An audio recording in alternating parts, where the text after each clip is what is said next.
আজকে আমরা আলোচনা করব ব্যাকরণ ও বাংলা ব্যাকরণ। ব্যাকরণ বিয়া কিয়ন ব্যাকরণ শব্দটির উৎপত্তিগত অর্থ বিশেষভাবে বিশ্লেষণ। ব্যাকরণ ভাষার বিজ্ঞানসম্মত বিশ্লেষণের শাস্ত্র, অর্থাৎ ব্যাকরণের প্রধান কাজ হচ্ছে ভাষার বিশ্লেষণ।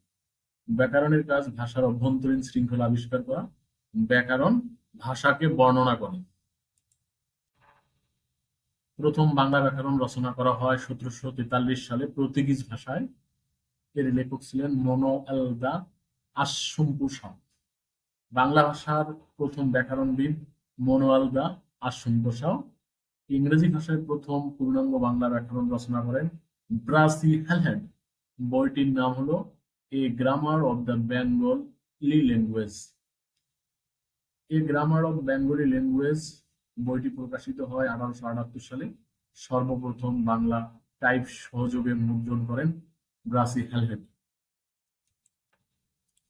প্রথম বাঙালি হিসেবে বাংলা ব্যাকরণ রচনা করেন রাজা রামমোহন রায় 1833 সালে। তার রচিত ব্যাকরণের নাম হলো গৌড়ীয় ব্যাকরণ। পাণিনি ছিলেন একজন বৈয়াকরণিক, যিনি ব্যাকরণে বিশারদ। তাকে বলা হয় বৈয়াকরণবিদ বা বৈয়াকরণিক।